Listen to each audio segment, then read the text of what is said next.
कार्यक्रम को आगे बढ़ाते हुए मैं अब पद्म पराग रेणु जी को आमंत्रित करना चाहूंगी। पद्म पराग रेणु जी फणीश्वर नाथ रेणु जी के 8 संतानों में से सबसे बड़े पुत्र हैं उनके, और बचपन से ही वे रेणु जी के कार्यक्रमों से जुड़े रहे। जैसा कि अभी उषा किरण जी बता रही थी कि जब जेपी आंदोलन चल रहा था तो रेणु जी जेल में बंद थे। उस समय पे बालक पद्म पराग रेणु जी उनकी चिट्ठियां और संदेश अन्य काम करने वाले लोगों तक, लेखकों तक, राजनीतिक कार्यकर्ताओं तक चुपचाप से ले जाया करते थे। हम ये कल्पना ही कर सकते हैं कि एक बच्चा जो इस प्रकार से अपने बचपन से ही राजनीतिक कार्यक्रमों से और संवेदना से और चेतना से जुड़ गया होगा, उसमें मानवीय सरोकारों की कितनी गहरी समझ होगी, इस बात की हम बहुत आसानी से कल्पना कर सकते हैं। और उन्होंने 2001 से 2010 तक पद्म पराग जी गृह पंचायत औराही पश्चिम के मुखिया रहे, और फिर 2010 से वे भाजपा के माध्यम से फारबिसगंज से ही विधानसभा के भारी मतों से जीत करके वे विधायक बने, और आज भी वो फारबिसगंज से विधानसभा में सक्रिय है, विधायक है और कार्य कर रहे हैं। हम जानते हैं कि हम व्यक्ति को उसकी रचनाओं के माध्यम से, लेखक को उसकी रचनाओं के माध्यम से जानते हैं, लेकिन लेखक का जो दूसरा पक्ष होता है, पारिवारिक पक्ष, उसको हम उसके परिवार के आत्मीय जनों के माध्यम से ही जान पाते हैं। तो ये हमारा सौभाग्य है कि आज पद्म पराग रेणु जी यहाँ हमारे बीच उपस्थित है। वे फणीश्वर नाथ रेणु जी की बहुत सारी जो यादें होंगी, उनके आत्मीय यादें, उनके घर से जुड़ी हुई, परिवार से जुड़ी हुई, उन यादों को हमारे साथ में हम साझा करेंगे। ये हमारा वाकई में बहुत बड़ा सौभाग्य है कि जैसे कृतित्व से परिचय अलका जी ने कराया और व्यक्तित्व और कृतित्व से परिचय कराते हुए स्थिति से, यथा स्थिति से परिचय उषा किरण जी ने करवाया, आज पद्म पराग जी हमें रेणु जी के उस पारिवारिक और आत्मीय स्वरूप से परिचित करवाएंगे। स्वागत करती हूँ पद्म पराग रेणु जी का। आप सादर आमंत्रित हैं।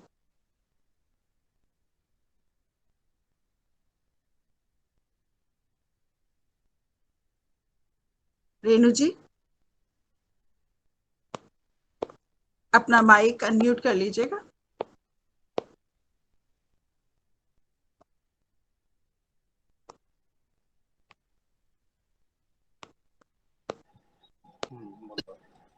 जी, इस आपका स्वागत। कार्यक्रम को इस कार्यक्रम को अमरी जामा पहनाने के लिए मैं रेणु जनपद के लोग, रेणु परिवार के लोग, इस संस्था को बहुत बहुत नमन करते हुए धन्यवाद देता हूं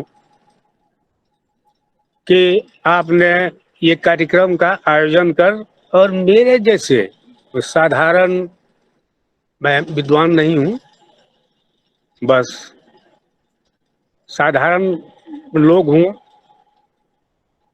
मैं धन्यवाद देता हूं। और आज मुझे उस 10 बजिया ट्रेन का इंतजार आज भी है, जिस ट्रेन से पिताजी अपने रेलवे स्टेशन सिमराहा में उतरते थे और हम लोग बैलगाड़ी लेके जाते थे उसको लाने के लिए। और ये वो समझ सकते हैं जिसके पिता नहीं हैं, माता नहीं है। भले माता पिता का उम्र पर हम लोग आ चुके हैं, लेकिन अभी भी एक टीस जो है पिता न होने का, नहीं रहने का, वो बड़ी सालता है कभी कभी। पिताजी बहुत बड़े किसान परिवार से नहीं थे, साधारण किसान परिवार से थे, और दादाजी बहुत मेहनती लोग थे। वो चाहते थे कि उनका बेटा पढ़ लिख के वकील बने, और तारा बाबू वकील जो है पूर्णिया का, उसके टक्कर का वकील बने, क्योंकि दादा जमींदार आदमी थे। और मामला मुकदमा के लिए इसको अररिया पूर्णिया जाना पड़ता था, तो लगा होगा इनको कि नहीं, वकील बनने से हमारा काम बढ़िया से चलेगा या मुकदमा हम कभी हारेंगे नहीं, ये सब रहा होगा। लेकिन इनको तो कुछ और होना था। ये अक्सर गांव जब आते थे तो हमारे यहाँ जब तक वो रहते थे, अपने घर में जब तक रहते थे, तो एक भीड़ सा लगा रहता था। रोज लोगों का आना जाना, शाम सवेरे नाश्ता पानी खाना पीना ये सब कराना, ये लगा रहता था ये सब। तो बचपन से ही मुझे राजनीति करने का नहीं, मतलब एक सक्रिय कार्यकर्ता के रूप में काम करने का सुअवसर प्राप्त हुआ। और पिताजी भी चाहते थे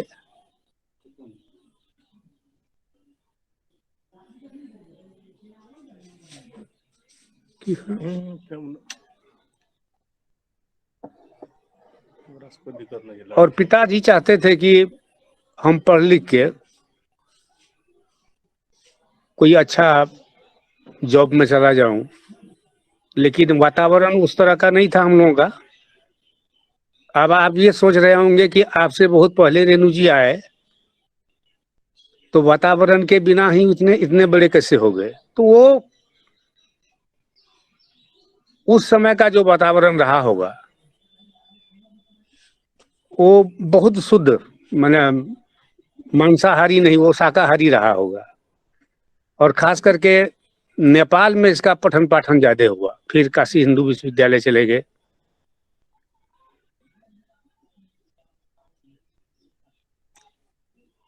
फिर लेखन में जुड़े, अपना राजनीति के सक्रिय कार्यकर्ता रहे। मेरे ख्याल से ये सक्रिय कार्यकर्ता अगर नहीं होते, गांव गांव नहीं भटकते, तो इतना अच्छा नहीं लिख पाते।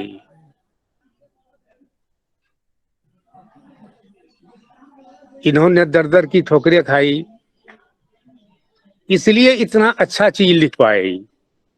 ये तो हम लोग बाद में जाने की बहुत बड़े लेखक। पहले तो ये समझते थे कि हाँ लिखते हैं। हम लोग ज्यादा फैन हो गए थे उसका, गुलशन नंदा का,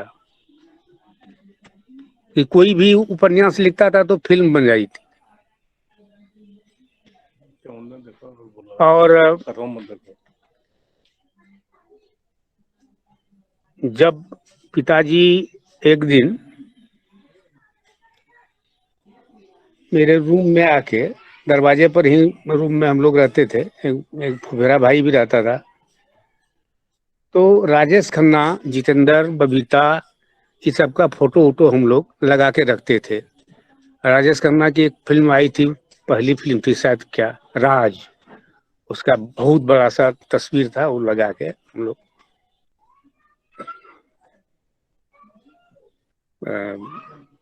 उसी रूम में सोना वोना होता था। तो एक दिन वो किस्सा सुनाने लगे अपने मित्र मंडली में लोगों को कि जानते हैं रात में बेनू और ये दिलीप जो है, दिलीप मैंने पिताजी का भांजा, वो दूसरी जगह से यहाँ आके रहता था, अपने घर से आके यहाँ रहता था पढ़ने के लिए इमरा हाई स्कूल में, कि दोनों रात में रोता है, रो रो के गाता है कि मेरी सपनों की रानी कब वो आएगी तुम। बताइए कि हम इतना इतना चीज लिखे हैं, वो इस सबको ध्यान में नहीं रहता है, लेकिन फिल्मी कलियां, फिल्मी दुनिया, ये सब लाके ये लोग पढ़ता है। तो मैलांचल उपन्यास हमको दिए और कहा कि बोले कि इसको पढ़ो, हम क्या लिखे हैं इसको तो पढ़ो। और किताब लेके सुधी पाठक के तरह चले गए अंदर। लगातार हम दोनों आदमी उस किताब को पढ़ते रहे। पढ़ने के दरमियान ही सब कुछ हमको मैं ध्यान में आता रहा कि ये कहानी जो है, ये लगता है कि कहीं ये अपने ऊपर तो नहीं लिखे हैं। मेरे जैसा भोदू लड़का और अपने पिता को ये पूछ बैठा और ये पूछ बैठे, पिता को कभी उम्मीद नहीं थी। हमने किताब को हाथ में रखा और कहा कि ते, अपनी भाषा में हम बोले कि ते कहियो डॉक्टरी भी करे रहा, मतलब आप कभी डॉक्टरी भी करते थे? क्योंकि घर में हम देखे सिरिंज सुइया ये सब रहता था, हल्का फुल्का कर लेते थे, मतलब इंजेक्शन लगवाना या लगाना ये करना ये सब करते होंगे ही।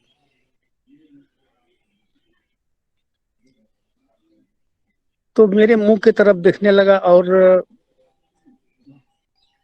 उसको बड़ा आश्चर्य हुआ कि फिल्मी कलियां, फिल्मी दुनिया पढ़ने वाला लोग जो मेरे सामने तक खड़ा नहीं होता है और आज मेरे सामने खड़ा होकर हमसे प्रश्न पूछ रहा है, लेखक से पूछ रहा है, अपने बाप से नहीं पूछ रहा है, लेखक से पूछ रहा है कि आप कभी डॉक्टरी भी करते थे? कुछ देर मौन रहने के बाद वो बोले कि अपनी भाषा में बोले कि समय आते तो सब कुछ जान ही जाओ, मतलब समय आने दो सब कुछ जान जाओगे।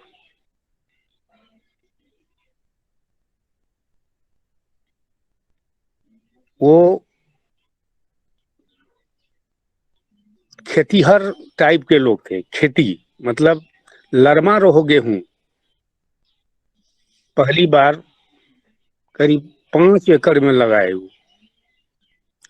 बोने से लेकर कटने तक वो गांव में रहे। इस बीच इसके मित्र मंडली के जो भी लोग पटना दिल्ली का रहा होगा, वो गांव में आके मिलते थे और सबको लेके जाते थे कि चलो हम ललवा रोहो गेहूं का खेती किए हैं, उसको देखो कि क्या है। और गांव भर का मतलब इलाके भर का लोग ये देखता था कि रेणु जी और गेहूं का खेती है, इतना बढ़िया खेती।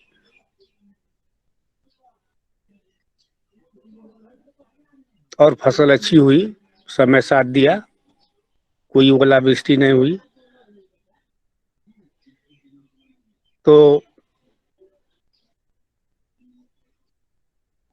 उनके साहित्य को जब पढ़ते हैं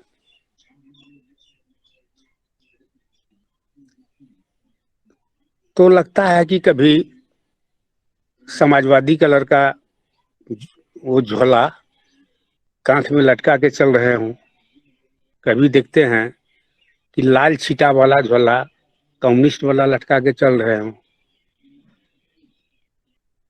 मेरे अंदर भी है, मेरे अंदर में भी है। मेरी बड़ी दीदी अर्थात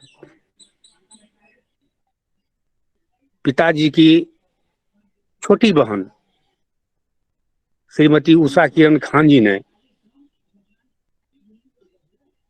बताने का कोशिश किया है कि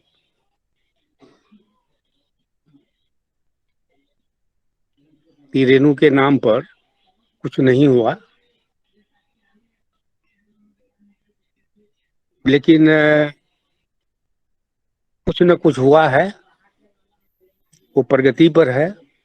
गांव में 2 करोड़ के लागत से एक रेणु स्मृति भवन बना है,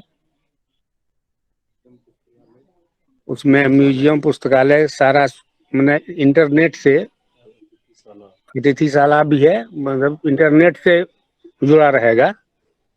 उसमें कार्य प्रगति पर है। साथ ही वो प्रतिभूमि जो प्रति परिकथा की है उसके एक कोने में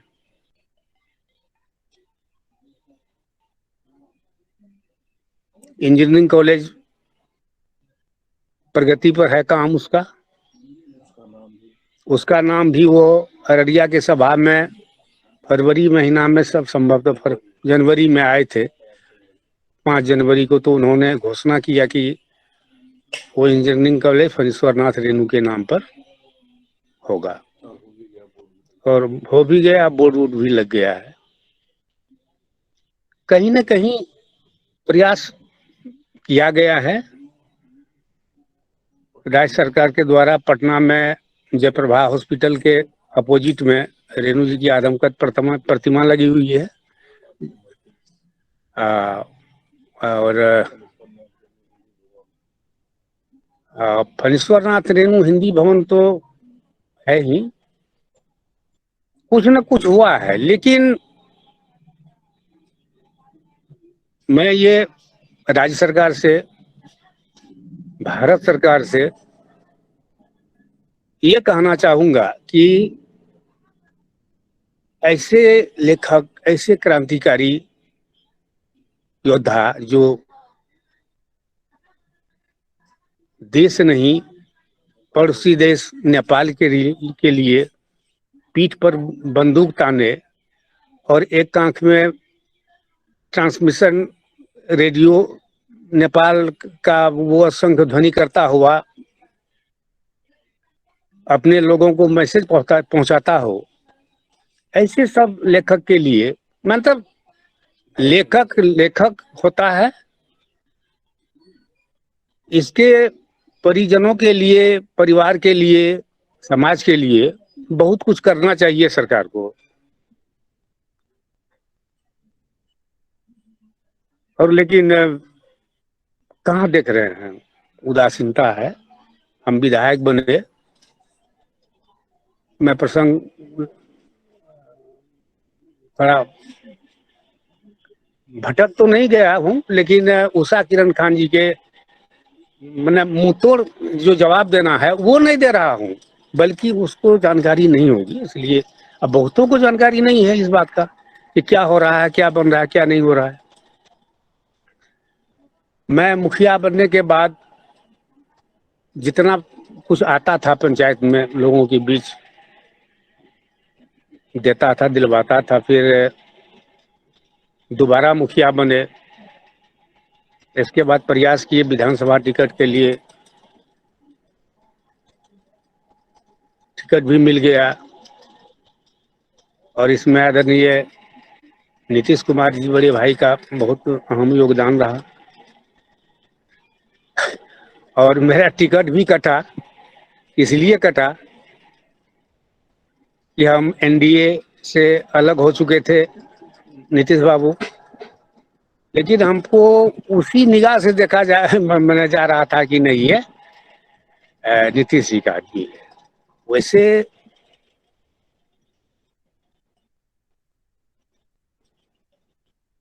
पार्टी की मर्जी हुई, काट दिया, हम बगावत नहीं किए।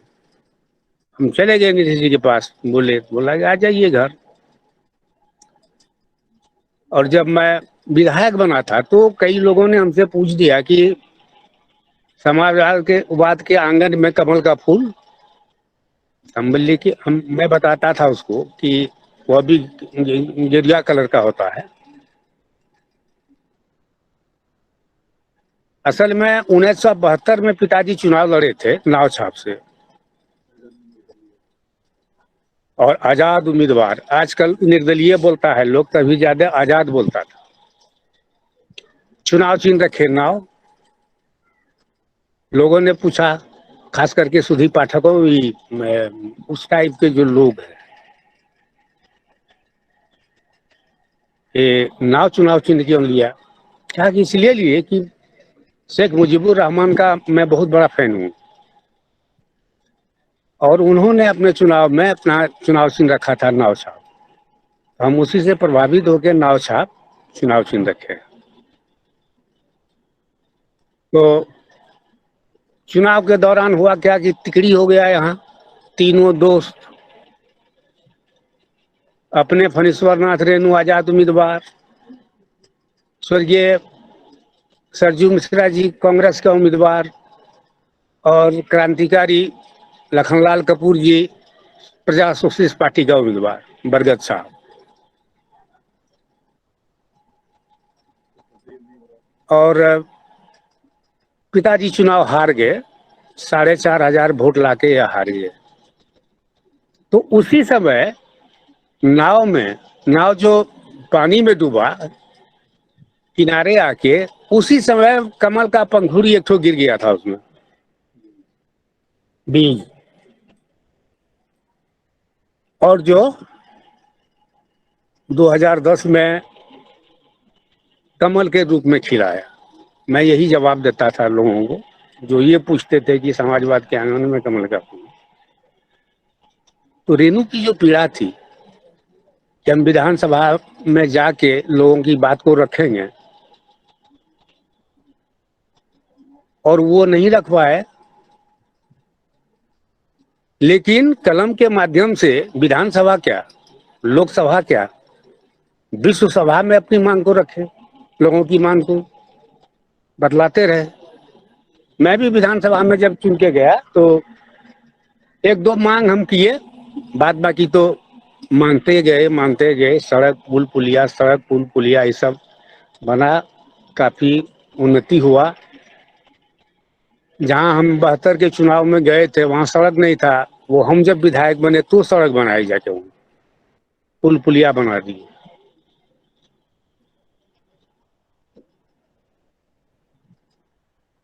और एक आश्चर्य की बात है, ये रेणु का जन्म पूरे 11 महीने में हुआ था।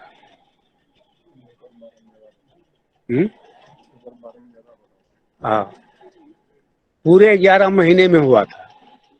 गांव मैंने घर के लोग परेशान थे कि इसका 10वां महीना संपन्न हो गया, अब तो हो जाना चाहिए था। दादी हमको बताई कि तोर बाप जो छो, मतलब तुम्हारा जो पिताजी है, वो पेटों में किरंग किरंग चाला करे रो, मतलब उन्हीं तक फेंकता था। और 11वां महीना में जब पैदा लिए तो पिताजी के इस सब में हल्का हल्का बाल था, इस सब में बाल था, कड़ा कड़ा बाल। और जन्मते ही वो डगराइन जो होता है उसका कपड़ा पकड़ के फाड़ दिया। तो सबों को लगा, जो महिलाएं थी वहां, तो उसको लगा कि अरे ये तो बड़ा गजब चीज है, ये तो बड़ा शरारती होगा ये। तो लक्षण तभी दिख गया था कि आगे जाके ये बहुत बड़ा काम करने वाले।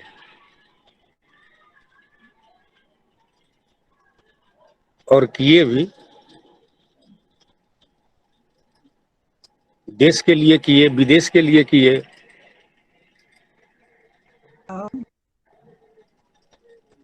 मैं थोड़ा सा संकोच के साथ आपसे कहना चाहूंगी कि हमारा एक अगला हाँ कार्यक्रम भी है, जी जी जी और जी जी। जितना कुछ चाहते हैं कि हम आपसे सुनते चले जाएं, लेकिन हाँ, ये हमेशा ही सही बात, घड़ी सही बात। है। जी, जी, जी। चलिए, धन्यवाद। आपका बहुत बहुत धन्यवाद। और मैं बहुत माफी चाहूंगी आपसे वेणु जी कि आपको बीच नहीं में नहीं, रोकना पड़ा। लेकिन ये कार्यक्रम आप जानते हैं कि समय सीमाओं में रहते हैं, और दूसरा कार्यक्रम भी तुरंत बाद ही है, तो इसके लिए फिर से हम लोग ये कार्यक्रम करेंगे। ये पूरा वर्ष ही इस बार तो रेणु जी के कार्यक्रमों पर ही रहेगा। और जी मैं इस कार्यक्रम को लगभग समाप्ति की ओर ले जाते हुए आमंत्रित करना चाहूंगी अनिल शर्मा जी को, जो वैश्विक हिंदी परिवार के हमारे अध्यक्ष हैं, अक्षरम के भी अध्यक्ष हैं, और इस समय केंद्रीय हिंदी संस्थान के उपाध्यक्ष भी हैं। और उनको अपनी टिप्पणी के लिए आमंत्रित करना चाहूंगी, सिर्फ ये कहते हुए कि जो आपने बात कही और उषा किरण जी ने कि पंक्तियां हैं ये फणीश्वर नाथ रेणु जी की ही, मेरे मन के आसमान में पंख पसारे, उड़ते रहते अथक पखेरु प्यारे प्यारे। तो हमारे जो साहित्य के आसमान में भी हम सभी पंख पसारे हुए, और रेणु जी के साहित्य के आसमान में हम अथक पखेरु प्यारे प्यारे, हम भी सब इसी तरीके से उड़ते रहे। मैं मंच पे आमंत्रित करती हूँ अनिल शर्मा जी को अपनी टिप्पणी देने के लिए। स्वागत। शैलजा जी, और मैं सिर्फ 2-3 बिंदु ही कहना चाहूँगा, क्योंकि सारी चर्चा केंद्रित रही उषा किरण खान जी की भी और पद्म पराग जी की भी कि हम रेणु जी की स्मृति में क्या क्या हो सकता है या क्या कर सकते हैं। मैं स्वयं बहुत बड़ा प्रशंसक हूँ उनका और उनके जैसा अद्भुत रचनाकार मैं समझता हूँ कि साहित्य की दृष्टि से भी जो इतना मैंने उनको पढ़ा और एक उस रूप में मुझे लगता है कि उनका साहित्य में पुनर्मूल्यांकन होना चाहिए, क्योंकि शायद एक जिस रूप में उनका मूल्यांकन होना चाहिए था उस रूप में उनका साहित्य में मूल्यांकन नहीं हुआ। वो प्रेमचंद के बाद आज़ादी के बाद के भारत के सबसे बड़े कथाकारों में से हैं, ऐसा मेरा मानना है। तो एक पत्र पत्रिकाओं में, शोध पत्रिकाओं में इस विषय पर चर्चा होनी चाहिए उनके साहित्य के बारे में। दूसरा जो बिंदु आपने, उषा किरण जी ने भी और आपने भी उठाया है कि उनकी स्मृति के बारे में, और इस वर्ष तो कार्यक्रम होंगे ही और हम भी केंद्रीय हिंदी संस्थान की तरफ से, वैश्विक हिंदी परिवार की तरफ से पत्र पत्रिकाओं में क्या जा सकता है, कार्यक्रम कैसे किए जा सकते हैं, मानव संसाधन मंत्रालय की तरफ से उसका प्रयास करेंगे। साथ ही मैं ये विशेष रूप से कहना चाहता हूँ कि मैं स्वयं पिछले दिनों में बनारस गया था और उसके ऊपर एक पोस्ट डाली थी जिसमें बहुत लोगों ने प्रतिक्रिया दी थी। वो उस समय जयशंकर प्रसाद जी का, प्रेमचंद जी का, रामचंद्र शुक्ल जी के स्थानों पर मैं गया था और उनकी जो स्थिति देखी थी उसको लेकर वास्तव में शुद्ध होने की स्थिति थी। तो ऐसी ही स्थितियां हैं जो पूरे देश में अपने जो हिंदी के लेखक रहे या भारतीय भाषाओं के लेखक हैं उनकी स्मृतियों में हम क्या कर सकते हैं, उनकी स्मृतियों का संरक्षण कैसे कर सकते हैं, ये एक बहुत महत्वपूर्ण विषय है और सरकारी और गैर सरकारी दोनों तरीकों से इसके ऊपर काम होना चाहिए। और ये विषय मैंने मंत्रालय में और जो हमारे प्रमुख हैं उन सबके सामने उठाया भी है और इस विषय पर जल्दी हम कुछ करने का प्रयास कर रहे हैं। आज के कार्यक्रम में आप दोनों पधारे और अलका जी ने कितनी सुंदर फिल्म दिखाई जिसमें अलका जी, शार्दुल और मनु जी तीनों की ही महत्वपूर्ण भूमिका थी और फासलों के दरमियान के बाद से अलका जी लगातार मुझे लगता है कि तकनीकी क्षेत्र से भी उनका जो योगदान है वो बढ़ता चला जा रहा है। उनको बहुत बधाई। हमारा अगला कार्यक्रम है तो मैं ये 2-3 बातें सूत्र रूप में कहना चाहता था। धन्यवाद मुझे समय देने के लिए। और मैं जो हमारे विशेष रूप से रेणु जी के जो सुपुत्र आए हैं उनको मैं बहुत आभार व्यक्त करता हूँ आने के लिए।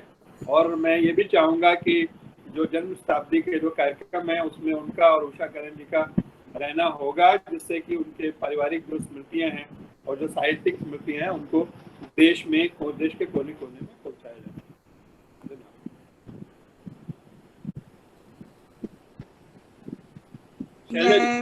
हाँ जी, आपकी इस बात से बहुत ही आश्वस्ति के संदर्भ में संदेश के साथ हमारा ये कार्यक्रम समाप्ति की ओर बढ़ रहा है। तो मन की मरु मैदान तान से गूंज उठा, थकी पड़ी सोई सूनी नदियां जागी, तृण तरु फिर लहले पल्लव दल झूम रहा, गुनगुन स्वर में गाता आया अली अनुरागी। तो ये की पंक्तियों में जो ये आश्वासन और ये जो एक जागृति का भाव है वही आपने भी कहा अनिल जी, बहुत बहुत धन्यवाद उसके लिए। और मैं अंतिम चरण में आते हुए शार्दुला नॉकजॉय जी को सिंगापुर से जो हैं हमारे बीच, उनको आमंत्रित करती हूँ कि वे सभी विद्वान वक्ताओं का यहाँ पर आकर के धन्यवाद करें। शार्दुला जी हिंदी साहित्य से, कविता से, गीत से बहुत गहरे से जुड़ी हुई हैं, बहुत से कार्यक्रम करती हैं और सिंगापुर से कविताई नाम का एक कार्यक्रम भी वे निरंतर कर रही हैं। तो मैं उन्हें आमंत्रित करती हूँ शार्दुला जी कि आप आकर सभी विद्वान वक्ताओं का धन्यवाद करें। आपका बहुत बहुत हार्दिक धन्यवाद। मेरे लिए ये कार्यक्रम स्वयं के लिए बहुत महत्वपूर्ण था क्योंकि मैं मिथिला से हूँ और वो जमीन, वो बातें, उगना, ये सब मेरे लिए बहुत ही नजदीक की बात थी। विश्व हिंदी सचिवालय, वैश्विक हिंदी परिवार की तरफ से जो आजकल कार्यक्रम हो रहे हैं वो हमको गहरे पानी पैच की तरह लग रहे हैं, क्योंकि उसमें खाली उतनी बातें नहीं हो रही हैं। एक तो सब लोग अपने मन की बात कह पा रहे हैं जो कि किसी भी समय समस्या के निदान के लिए सबसे जरूरी है। तो सबके मन की बात, चाहे वो थोड़ी सी शुभ लगे चाहे थोड़ी सी अलग लगे, हम सबको जगह दे पाते, यही बहुत शुभ शुरुआत है। बहुत ही सुंदर वीडियो बनाया अलका जी ने। आजकल जरूरी नहीं कि हम हर चीज फिजिकल करें, बहुत कुछ डिजिटल कर सकते हैं जिसमें कि श्रम तो लगता है मगर हो सकता है कि उस चीज का जीवन और खासकर आने वाली पीढ़ियों तक वो चीजें बहुत लंबे समय तक रह सके। तो ये डिजिटल की तरफ हम बढ़ें किसी भी श्रद्धांजलि के लिए, ये भी बहुत बहुत हमारे लिए महत्वपूर्ण है। उषा किरण खान जी तो मिथिला की हैं, तो उनको तो वो शायद अभी चली गई हैं, फिर भी हम उनका बहुत बहुत धन्यवाद दै छी। मनसँ हम बात कही छी कि बहुत सुंदर बात कहलखिन, बहुत ही मीठी उन्होंने बात बोली है ये वाली कि रेणु जी के जैसा तो कौन लिख सकता है, पर वो बहुत से लोग उनकी तरह लिखने की कोशिश कर रहे हैं और उनकी जमीन पे लिख रहे हैं, क्योंकि वो हमेशा खुद को खोजते रहे रेणु जी, और हमेशा वो लिखते रहे जो उन्होंने देखा वो। और फिर उसके बाद पद्म पराग जी ने बहुत सारी बातें बताई। बहुत सी बातें अगर वो शायद यहाँ नहीं होते तो हमें कभी भी पता नहीं चलती। तो इससे हमें समझ आता है कि किसी भी कृति को समझने के लिए कृतित्व, व्यक्तित्व, उनका साहित्य और उनके ऊपर जिन लोगों का प्रभाव पड़ा, जयप्रकाश जी ने मेरे ख्याल से बिहार के साहित्य को जितना प्रभावित किया है, वो ये सब हमको यहाँ पर जानने को मिला। बहुत बहुत आप सबका धन्यवाद। और अब आप